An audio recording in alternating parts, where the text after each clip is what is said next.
Rewind, your week in review, is sponsored by the Wisconsin Realtors Association, bringing Wisconsin communities to life with great homes, businesses, and neighborhoods. The Wisconsin Realtors Association, the voice of real estate. This week on Rewind, your week in review, the state's election commission tosses out challenges targeting private grants used during the 2020 election. Plus, a top Republican in Wisconsin has some conflicting views on unfounded claims the election was stolen.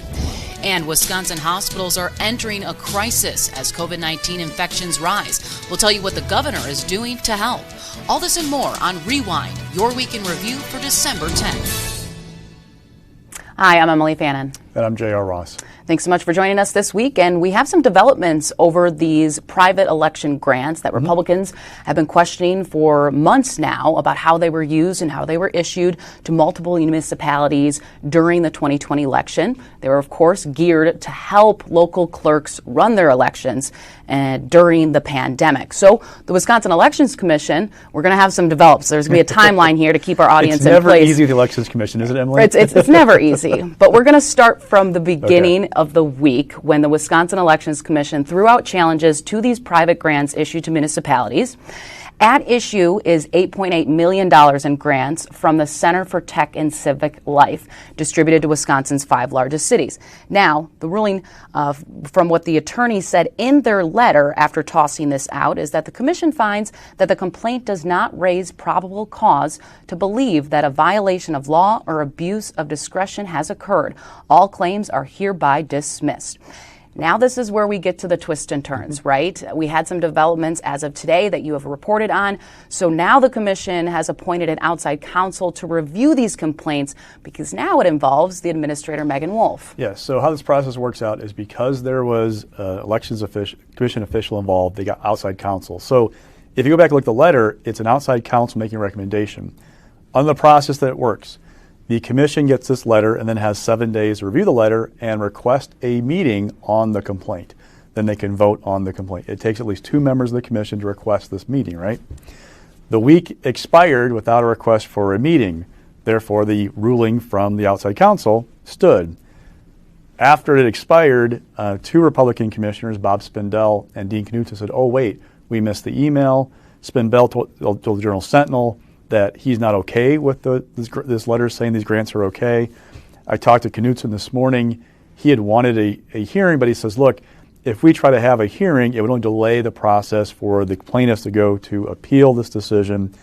But he really wants discussion about should there be legislation on the use of private money to cover public costs for the election. Because you look at the complaint that was filed by these conservative groups, they requested several things. One, a referral to other law enforcement for a further investigation. Another was a recommendation for the commission to recommend the legislature to address this through legislation. He wants to still talk about that.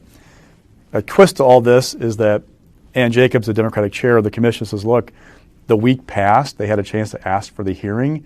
You can't unring that bell. In her words, she's like, even if you could, you would need 4 votes on a commission split 3-3 to overrule the recommendation. And oh, by the way, the longer you take, the more you're eating into that clock that's ticking for the groups to file the appeal. So I know it's really a long, twisting road. The bottom line is the commission's ruling is in place. Well, the commission ruling via the outside counsel is in place. The complaints are dismissed, and now Cardall is going to go to court in the 5 communities, right, where they get these grants: Green Bay, Kenosha, Madison, Milwaukee, and Racine. Those 5 counties will get appeals. He's also going to file a new round of complaints arguing that these grants violate the bribery law in Wisconsin, which says you cannot accept anything of value to vote. Now, he previewed this argument during a hearing before the Assembly this week when he testified for the Elections Campaigns and Elections Committee about issues with all kinds of things that are being raised about the election, and kind of laid out like what he's going to say in this complaint. And JR, you never tossed to the video, but you teed that up so perfectly for me. So like you just mentioned, Eric Cardell did testify in front of the Assembly Elections Commission. Let's hear from him and the chair, Representative Branchen, as well. No case law precedents are under the election bribery statutes exist for Wisconsin state voting plan. So, and I think that's what we heard from WAC, that they really didn't have any statutes to deal with the fact that people took money first before they applied for a grant. But aren't you really giving people money then to accept the grant process, which nobody was turned down in the grant process, to get money? I think that most people, like when they hear that cash is given to the government, they kind of think it's strange, but it's okay, particularly if it's going to like a park or a building or a library or something. And so one of the, I think, ways the Wisconsin Voters Alliance is trying to reposition itself and communicate is just about, should our election officials be impartial? Should they be unbiased? CTCL, as you may recall, gave $4 million to Fulton County, Georgia for the U.S. Senate races in January 2021. And so the idea of the CTCL or similar groups coming to Wisconsin and offering similar voting plans, even with the SAFE or without the SAFE, I think it's going to happen. Why did our predecessor legislators take something that usually is generally applicable, bribery, and make a special statute for election bribery? And I think it was because they were concerned about election integrity. They were concerned about election officials being impartial and unbiased.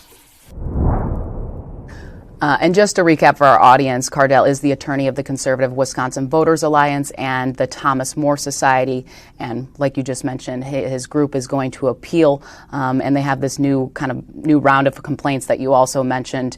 So I guess what's the timeline here? Is it still just unknown, or what is the deadline for them to do this by? 30 days from the commission decision being issued. So I think it counts as Thursday is the first day, 30 days from that. So by the end of January, have to file, or middle of January, have to file the appeals. So those are moving forward. Also have to mention that this all goes back to the heart of the Gableman investigation, right? It's all about these grants. So there's that layer there. And oh, by the way, Eric Cardall, the Thomas More Society, has an office sharing agreement with Gableman's investigation and his office. Yep, and we have talked several times on this show specifically about these grants because Republicans have been targeting them from the beginning, it seems.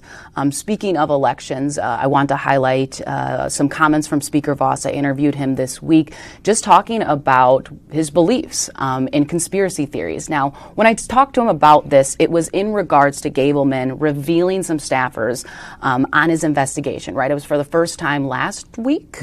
Everything's muddled. Last week, Gableman testified in front of the Assembly Elections Commission, named a lot of staffers, and among them, some are conspiracy theorists and others have really close ties to President Trump. So I basically asked him, does he think it's appropriate to have these people on the staff, and should the public trust this investigation? He goes on to say that, he doesn't really think conspiracy theories are real. He said, when I asked him in a follow-up question, do you believe claims the election is stolen is not a conspiracy theory? And he doesn't think so. So this kind of just goes to the fact where Voss has said multiple times, yes, President Biden is the president, but he still is trying to, in a sense, appease President Trump and not get on his bad side, right? The last time he said something to not a conspiracy theory, but the last time he tried to, say that the election was fair and et cetera, President Trump gave him a phone call and then he was on a plane with him and had to cozy up with him again. So in a sense, it just seems that he's trying to not even debunk these things, even though he says Joe Biden's president, but he doesn't believe that conspiracy theories and unproven and false claims the election was stolen is considered one. Republicans have a challenge where there's a segment of their base, we've talked before, believes that the election was stolen and rigged. They're not going to be persuaded otherwise. They're putting pressure on Republicans to try and do something about it. Republicans then go, look, there's a significant segment of the population doesn't believe the election was fair, but the people feeding into that perception are people like Donald Trump who keep raising false allegations. For example, after the elections and campaigns elections hearing this week, right? Trump's PAC tweeted out or sent out this statement about, look, there are all these people who are registered for more than 100 years in Wisconsin. That bombshell from this hearing that we heard in Wisconsin, more evidence of fraud. That's not true. What happened was, as they merged these new systems into the new one, these old systems into the new one years ago, they had these default numbers that were put in there to keep the records in the system. There's nothing fishy about it. It looks weird. because it looks weird, it gives you fodder for a conspiracy theory to say there's something wrong, but it's not. There's a rational explanation for why that is there.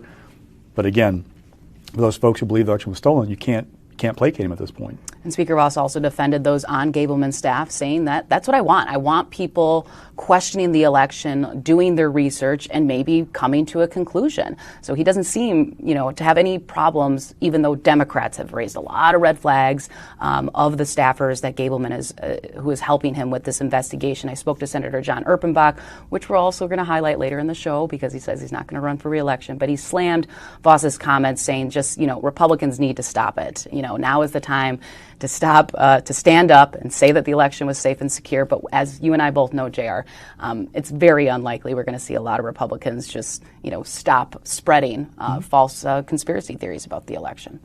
Let's stay on the topic of elections because it seems like it's what we talk a lot about on this show, right? Our next topic is going to be the Nonpartisan Legislative Audit Bureau did an update, and this is specifically about the city of Madison. So they updated the report on the 2020 election after they were physically able to handle and review Madison ballots and documents through the subpoena issued by the state Senate.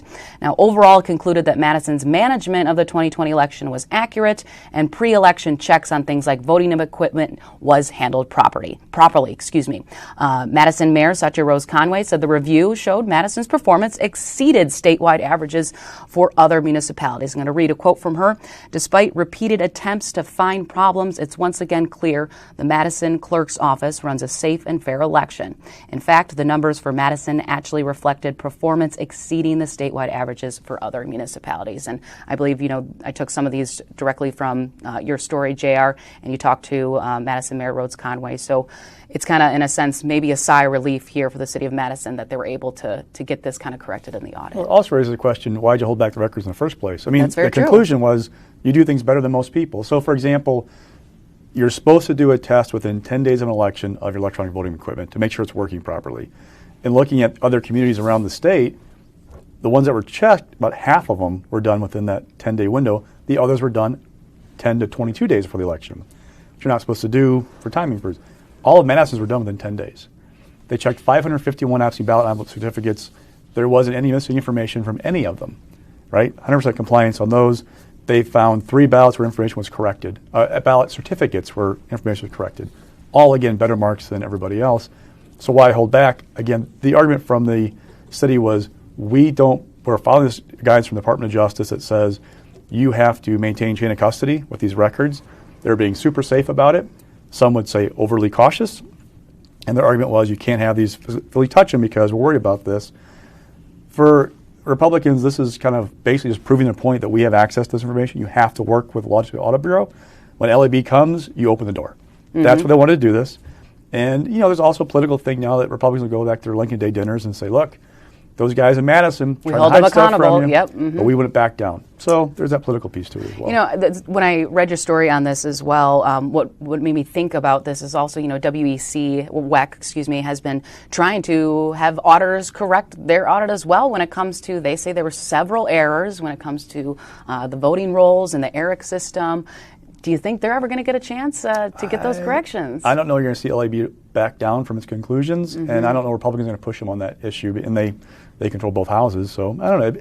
It's interesting that even Dean Knutson, who's a former GOP lawmaker, really took the Audit Bureau to task during the Elections Commission meeting last week. I really don't see that very often from current or past lawmakers to badmouth anything about the Audit Bureau. So it's very rare. This week we also had the conservative law firm Wisconsin Institute for Law and Liberty. They said they conducted their own review of the 2020 election. It was conducted over a 10-month period. I think the biggest headline there is that there was no evidence. The report, found no evidence of widespread voter fraud during the election. Some other highlights is that they showed, or the report revealed, the voting machines worked properly. They found limited instances in which ineligible voters tried to cast a ballot, and they took issues with the state's voter rolls. Now, that's nothing new. Will has, supported legal challenges looking into the voter rolls. They also raised questions about how private grants were used. Of course, we started the show talking about this. This is nothing new. I did talk to Rick Essenberg, the general counsel and president of Will. Here's what he had to say about those election grants. If we're going to allow private parties to fund our elections, which I'm not entirely sure we should at all, that we have a mechanism to make sure the distribution of that money is even-handed. Now, he's referencing, of course, they went to the 5 largest cities, but there were other Republican districts that still got some money, maybe not as much as Madison, Milwaukee, Green Bay, etc. But here we are again. Will is trying to bring up issues that are nothing new to us reporters. We've heard these a lot of times. Was there anything in that report, I guess, that stuck out to you besides some of the same headlines that we've been seeing for a while? A couple of notes of caution. I mean, Will's got a lawsuit, for example, pending right now over drop boxes, arguing they're not allowed under state law. So in their report, they conclude that the ballots cast via drop boxes weren't properly cast. That's in dispute, right? They sued about the voter roll, like you mentioned. So their activists are shading their report. There's some nuance also in their conclusion. A lot of people seized on there was no widespread fraud, which is definitely a conclusion. Those who think the election, there's something wrong, seized on the Will conclusion that there were ballots that weren't cast properly. But they also are saying, even though they weren't cast properly, again, via drop boxes or people who claim indefinitely confined, as who may have been indefinitely confined, they're saying that people didn't necessarily intentionally commit fraud. So if you went to Democracy in the Park, for example, in Madison, where they collected ballots at parks on 2 different weekends, you followed guidance from your local election official. You had good intentions as the voter. So the administration may have been off, but the voter wasn't trying to be fraudulent. So that's kind of the nuance of what they're saying, that there may have been more votes cast improperly than Biden's margin of victory, but that doesn't mean Biden didn't win. If you get that nuance. Right. Another thing to keep in mind here is, let's add all this up we talked about so far. Gableman's got his probe going on so far, right? We have the Elections Commission I just ruling. wrote that down. I'm like, are we going to name all the ones we've seen? The Elections Commission has said those private grants are not illegal. Right. A federal judge in September of 2020 ruled those grants are not illegal. The Elections Commission, in a separate complaint last August, I believe it was, said those grants are not illegal. Those grants are the heart of Gableman's probe. Will has now come out with an investigation saying there was no widespread fraud in the 2020 election. The Audit Bureau has completed basically its work, right, on 2020, saying there are issues with the administration. We have recommendations for changes, but there's no widespread fraud. It raises the question, what's left for Gableman to do or to prove? Now, if you listen to him testify last week, he's drawing this line from a guy who worked, I think, for Obama, wrote a book saying that 2020 is all about turnout in urban areas, like hand-to-hand combat in the streets, essentially. I'm paraphrasing there. That guy went to work for Mark Zuckerberg. Mark Zuckerberg wrote this big check to fund these private grants, that there's some kind of line there that proves a conspiracy to turn these grants into a Democratic turnout operation. I don't know that he's going to get very far with that with Democrats at least, but there's a receptive audience from some Republicans who think these grants are improper. And as I maintained all along, there should be an adult conversation about private money covering public election costs. We're just not having that in Wisconsin right now. No, right? There's so much gridlock between Republicans and the governor, and they have, tried to pass legislation looking into, let's change the laws. Let's not allow this, or let's just have a, like you said, an adult conversation. Because, some side conversations I do have with Democrats, they do think that this should be looked into. Maybe we should, have a little bit more oversight so we don't have this big debacle again about private grants. And it raises the question, like I just read from Rick Essenberg, that should elections be taking private grant money? And if it should be equally dispersed so no one's questioning how it was used and where it was used. And Democrats, though, they seem hesitant to give an inch for fear Republicans will take a mile, right? That if they admit maybe we should have oversight of this private money, Republicans will say, aha, even they say there's something wrong with what happened last year. So again, we're not having that conversation. But with Gableman, what's left, right? Yeah. So he's going to have this, he's going to focus on the grants. He's going to focus on what happened in nursing homes, at least his investigation of that. And then what? Republicans just wanted to wrap it up. They want it to be done. They want to take that and go look at the Audit Bureau, look at Will, all this stuff. Here are issues. Here's our new round of bills in January. They have fingers crossed for that. I have my doubts about it. Here's our new round of bills. Let's get them past the governor's desk. He probably vetoes them, and we go on to 2022. But with these coming hearings, December 22nd is a hearing about the writs he's issued trying to force these mayors of Green Bay, Madison to comply with his subpoenas or face being jailed by the Waukesha County Sheriff. The next day, the 23rd, is going to be the hearing on Josh Call's motion to quash the subpoenas to the Elections Commission Minister Megan Wolf. He won't even get to talk to those guys until after the holidays. So what's his timeline to wrap it up? I was just going to say, when is this timeline? Like and when is it going to end, right? We just don't know. Do the Republicans wait for that to be done before they craft their bills? Or they draft them anyway and just say, okay, we know what's going on? Let's hope this is what we want it to look like. So if the calendar for the spring wraps up in mid-March, I believe, traditionally the assembly gets done way earlier than that. They want to get out of town and go start campaigning. So the clock is ticking to have them pass more bills that address the things that are being brought up in these investigations. And so they can go on the campaign trail and say, yes, we proposed these bills, we passed these bills, and Governor Evers vetoed them. Also want to touch on the Omicron variant, since we didn't get to it last week. And since last week, state health officials have now identified 3 cases. Now, the Omicron is this new variant that developed first in South African countries, and now it's kind of making its way. Health officials warned that it's very likely it's going to be here. We are hearing from some experts, though, that they don't think as of right now it's as not dangerous as, what's the word I'm looking for?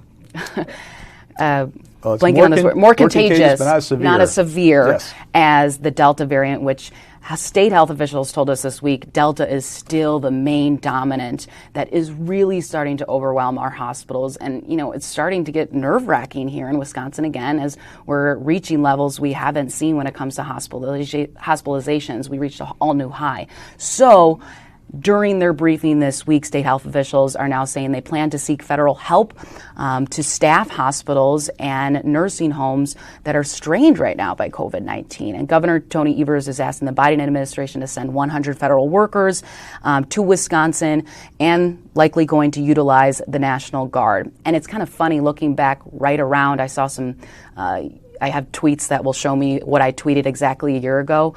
This is around the exact same time when, the discussions of the field hospital and all of this were happening again. Evers kind of took a hands-off approach. We're not there yet, but it seems like deja vu almost. Before we kind of talk about this and maybe the politics that we'll get to, let's hear from some state health officials and Governor Evers weighing in on what's going on in Wisconsin right now. All 72 counties in Wisconsin are experiencing high community transmission. Counties are seeing record COVID-19 hospitalizations for the year. And many of our healthcare systems, from our largest to our smallest, are reaching capacity. We are working with Wisconsin's Department of Military Affairs and Wisconsin Emergency Management and Wisconsin's hospitals to request medical reserve teams from FEMA. These teams will be dispersed around the state and will add important capacity, especially in intensive care units.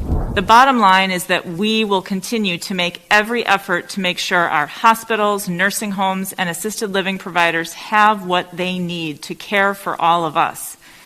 In order to do this successfully, we must prevent further strain on Wisconsin's health and long-term care providers, and we cannot do this without you. As of this morning, I've heard about 3 additional confirmed Omicron cases. We are in the process of investigating all of these cases to notify people who are exposed. We're using the same contact tracing skills that we've developed for over the past 2 years at the local level to reach out to these cases. Not all of the cases are going to be people who had travel history, so that implications of that are that there's a low level of the Omicron variant spreading in communities in Wisconsin. But the important point that I think we mentioned earlier is that greater than 99% of the virus circulating is the Delta variant. Main message from health officials: get vaccinated. If you haven't got vaccinated, go do it. And get your booster. They're also recommending 16-year-olds to go get boosted as well, because it seems a lot of people, even if you're fully vaccinated and you haven't gotten your booster, they're getting sick now. So that's what they're telling people to do. One other quick thing, since we're talking about COVID, I just want to mention, behind the politics again, Senator Ron Johnson is making more headlines. He was kicked off of YouTube not too long ago for COVID-19 myths. He said something this week along the lines that mouthwash will kill COVID-19. Health experts are kind of debunking those conspiracy theories. Ron Johnson yesterday said, well, that people are taking me out of context. I was just trying to warn people, stay healthy, eat right, exercise. Those are the best ways. But, what he said was, it will kill, along the lines, leading people in misinformation. And he's trying to say that there's a study going on right now about viral load and whether mouthwash kills the viral load. Yes. Ron Johnson's staff is constantly cleaning up his comments or trying to explain what he's saying about COVID-19. And he maintains all along, I'm just raising questions. They're being way too aggressive and trying to push the vaccine on you. It's not as safe as they say or as effective. And you should be looking at other things. They've miscalculated COVID. Dr. Fauci overhyped COVID like he did AIDS in the 80s. I mean, he's made a series of comments. The question is, anybody going to care next fall? Will it be a major issue for him? Will it be something that people remember? We did see some stuff in the Marquette poll that people trust Tony Evers more than Ron Johnson for information on COVID-19. So, but is that a driving issue for people next fall? I don't know. And again, Johnson hasn't said he's going to run yet. Right. But something to keep in mind about the election is going to be about COVID in 2022. And I think some people are just tuning it out. They don't even want to touch it at all. We're going to do a quick update before we get to stock picks about Milwaukee District Attorney John Chisholm. Republicans on Monday sent a letter to Governor Evers asking him, hey, remove him. All of this comes after Chisholm's office recommended $1,000 bail for Darrell Brooks, who is the man who allegedly tried to run down or drove his SUV through the Waukesha Christmas parade. It was before that on a separate charge, Chisholm's office recommended that low bail. So what they're asking the governor, though, it's kind of unique, though, because the governor can only remove a district attorney if a local taxpayer from that area brings forth a written complaint about the individual. I spoke to Representative Cindy Duco about this, and she basically told me, well, yeah, we know there's no formal complaint, but we're hoping this gets out to the public and this will, result in someone filing a complaint. Her quote was, he should man up. He made a mistake. His policies have cost 6 lives. He needs to be held accountable. Let's hear from Governor Evers defending that, hey, I can't do anything yet, and my office has not seen a formal complaint yet. There's a process that we follow. I mean, it's just like any other DA that we may have removed or considered it in the past. Once we receive a complaint from someone from that county, we start the process. I get a letter from somebody from the county requesting that process be initiated, I will initiate it. And also something to mention, too, in order to file that complaint, you need some money up front to do it also. Like a $1,000 bond. So that might dissuade some people from wanting to pony up the money to file their complaint. So we'll see if a complaint is actually filed. We're going to move on to stock picks. This week, we had some new people entering the race for the lieutenant governor's race, and you're kind of focusing on the Republicans specifically for rising this week. We're up to 7. There's an old joke about the vice presidency. It wasn't worth a warm bucket of. And the lieutenant governor's office in Wisconsin hasn't been very active pre-Rebecca Clayfish. A lot of jokes about that in Wisconsin politics, but suddenly everybody wants to be lieutenant governor. Right. They've got 3 Democrats and 7 Republicans. Now, the GOP field right now, it's really kind of a 2-person race. So Pat Teston, state senator from Stevens Point, he's raised money. He's run competitive campaigns. He pulled the surprise in 2016, beating then Senator Julie Lassa. He's obviously a top-tier candidate. The question is, who could break into that top tier with him? Ben Volkel is a former aide to Ron Johnson. He's got some connections. He could possibly get there, but people want to see his finance report in January to make sure he belongs there. The other candidates, and no offense to them, but they're not proven yet. We don't really know a whole lot about them.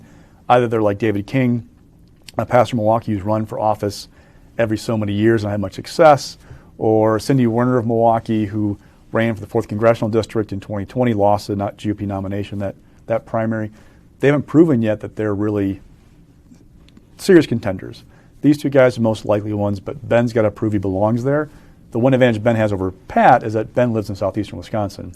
Talk radio is a big deal in Republican primaries, and a lot of votes come out of southeastern Wisconsin. So he doesn't have to drive 2.5 hours to go see those voters. They're right in his backyard. So just something to watch if that develops. And it's sometimes unlikely that we get 2 retirement announcements in 1 week. But for Democrats, this is kind of a big loss. They're losing Senator John Erpenbach because he's been in politics. He's been here since Act 10, longtime Democrat, serves on the Joint Finance Committee. And on top of that, we're hearing from a Republican representative, Thiesfeld, also said he's not seeking re-election. So how many will follow in their footsteps is kind of, raising eyebrows. Who's next, right? Excellent question. So Gary Tauken from up in Bondwell, he announced in January this is his last term. So we got 3 right now. We know Amy Loudenbeck is going to run for Secretary of State. Samantha Kirkman is going to run for Kenosha County Executive. but we're nowhere near where we were 2 years ago. 2 years ago, we had quite a lot. There were 20 people announced by the middle of 2020 they were not going to seek the same office they held at the beginning of the term. Now they left, like Tom Tiffany won a special election for Congress and he left. It became 21 when Scott Fitzgerald won a seat in Congress and he resigned early. That's not counting the people who lost re-election bids and that kind of thing. So we're nowhere near that yet. The question is who else? My watch list, in the Senate alone, Janet Bewley, the minority leader, she doesn't know what she's going to do. Her district is kind of trending away from Democrats, but the lines matter. We won't have a map until probably January. I expect some decisions from people like her after that. Kathy Bernier, a Republican from up the Chippewa Falls Valley area, or Chippewa Falls area, she's kind of been, she hasn't really enjoyed this session a whole lot. I would agree. Every time I talk to her, we get to have some side conversations, and so might be inching that way as well. Watching her in the assembly, look at the pairs that they had for the map that leaders drew. When leaders draw a map and pair 3 sets of incumbents, that probably tells you something. They think somebody's going to retire of those. So just something to watch. And interesting about Thiesfeld, he is one of 25 members of the GOP class of 2010 for the Assembly. They came in that wave year. Their first big thing was Act 10. That was their introduction to the Assembly. Of those 25, there are only a half dozen left who still might be around after this election, because Thiesfeld has announced he's not seeking re-election. Another half dozen include people like Jim Steineke, the majority leader, Tyler August, the Speaker Pro Tem. That's a real kind of turnover for a class that was so large as 12 years ago, but things have changed. A long time ago, you came into office and maybe stuck around for a couple of decades. I don't think there's the same appetite for Hogs, especially that class of 2010. It wasn't usual to see people go, well, I've done 4 years or 6, I've had enough. I'm out of here after that. So, but again, the watch is still on for more retirements before the session's over. And JR's got quite the chart with the facts and the knowledge about who's left. I love it. And following this week is GOP education money. Now, this is kind of the big debacle right now between Republicans on the Joint Finance Committee and the Department of Public Instruction, because this week, the U.S. Department of Education rejected GOP's proposal that would have invested more federal funds into schools that kept their classrooms open during the pandemic. And you and I both know we kind of had a sense that the federal government was going to be like, we're not going to do that. So there are 3 pots of federal, three bills passed with pots of money for schools with the federal government. ARPA, the American Rescue Plan Act, was the third and final one, and also the biggest. It had $1.5 billion for Wisconsin schools. Of that, about $1.4 billion was all done through a formula that takes into consideration poverty. So your Milwaukees, your Beloits, they benefit the most because of the highest poverty, right? Of the remaining pot of money, DPI had a plan how it wanted to be used. Republicans on finance reworked that proposal, and the now disputed $77 million was going to be directed toward schools that were provided in-person instruction for at least 50% of the year of 2021. There was also priority given to rural small school districts, i.e. ones mostly in Republican areas, right? At the time, the Fiscal Bureau said, we can't tell you this is going to match the federal guidance, but just it's been constantly evolving, so maybe, but there's some questions here. So now the feds say we're not going to sign off on that. So the question is, now what? The co-chairs of finance, Mark Bourne, a Republican from the Assembly from Beaver Dam, Howard Markline, a senator from Spring Green, they sent a letter to the DPI superintendent, Jill Emilee, saying, yesterday, you find a plan immediately that matches our legislative intent. Which is very a contrast of the tone that I talked to Rep. Bourne a few days ago saying, we're going to work with DPI. Yeah. But I think they're just like, well, you got to figure out a plan now because we already gave our own and it was rejected. So, but it's time is ticking, right? Schools want this money. DPI fires back. You guys played chicken and you lost. Now, there's some bluster going on here, but there's also some messaging, because for Republicans, their folks are unhappy because they're seeing all this federal money going toward Milwaukee and saying, where's our share, right? So Republicans thought this is a way to reward their districts and that's their word, reward, for going through the trials and tribulations of in-person instruction amid a pandemic. Republicans are so unhappy about what's going on, some like, what, heck with it, reject the money, period. I'd rather it go back to the feds than go to Milwaukee, because they got so much, and Milwaukee got a ton of money. A lot of money, in these pots, okay? That's maybe not realistic. But then what do you do to get out of this, right? I mean, do do something that meets federal approval, well, that might not reward then those small rural districts that were in-person instruction. How do you craft it? But there's also messaging here where Republicans say, hey, go back and look, hey, we fought for you guys, but Biden and Evers, they're the ones to blame for you not getting the money, right? We fought for you guys, though. Now, for Democrats, they're like, look, these guys messed up. This is their own fault. And oh, by the way, the whole debate about education money in the budget was from Republicans, hey, there is so much federal money that you don't need more state money to increase spending. We'll put in state money to lower property taxes, right? That formula. They're saying, look, you guys messed up. You should put more money into the formula to increase spending and help these districts because you didn't. You're to blame. And oh, by the way, Tony Evers has dropped $110 million Just going to bring that up. on school districts through federal money, a different, not ARPA, but a different pot of federal money. That's $134 per kid. Now, it's not a huge amount of money if you're a small district, but still $134 per kid, that's more. And you can say, look, whatever these guys say, I did this for you, I delivered. And that's very true. A lot of messaging that we are going to be hearing next year in the elections. Well, that will do it for this week. I'm Emilee Fannon. And I'm J.R. Ross. Thanks for joining us. We'll see you next week. Rewind. Your Week in Review is sponsored by the Wisconsin Realtors Association, bringing Wisconsin communities to life with great homes, businesses, and neighborhoods. The Wisconsin Realtors Association, the voice of real estate.